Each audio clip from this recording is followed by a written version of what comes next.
Should I track the calories that are in spices? This is a confusing one. The reason people get confused is because they don't really understand how calories work, where they come from, what they are. So I'm going to go over this again with you. We went over this in a previous video, but the thing about calories is that they are nothing more than a measurement of energy. They're a heat, in fact. When scientists want to figure out how many calories are in a French fry, they put it under a tin can that is filled with a certain amount of water, light the French fry on fire, they measure the temperature of the water, and the number of degrees the water increases over room temperature in Celsius is how many calories are in the food. Now, that just means that's how much energy was bundled up in that food to get the water to burn. It's like that's the energy. Energy isn't everything.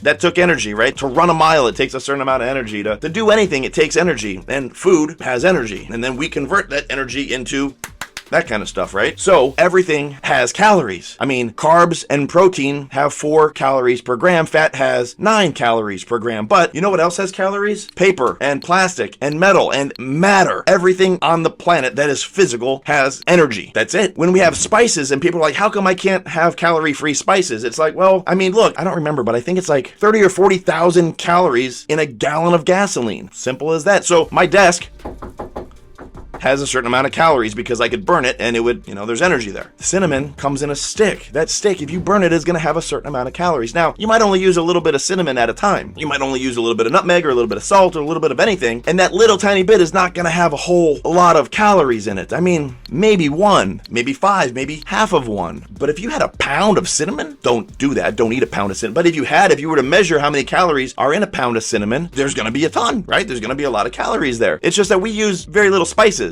Right? Now, when it comes to things like garlic, is garlic a spice? It can be, but it's also I think it's a vegetable. Then we have onions. Onion can be a spice, but it's also a veggie, right? And there's a lot of calories when you start talking about voluminous foods. Some have more, some have less. So it really matters on how much you're using. So should you track the spices? No, there's so little. If you use spice in the regular amount, but if you're having something like turmeric actually is like ginger, kind of like a potato. It's a spice, but you can ingest a lot of it, and a lot of people do. And if you start ingesting enough that there's enough calories that add up, then definitely track those. But if you're using spices on your steak, your vegetables, your sweet potato, your popcorn, whatever, I'm gonna say no. Don't stress that kind of stuff. Now, sauces, barbecue sauce, ketchup, track that. I mean, there's a lot of sugar in barbecue sauce, guys, so track that type of stuff. When it comes to spices, I'm gonna say don't worry about it.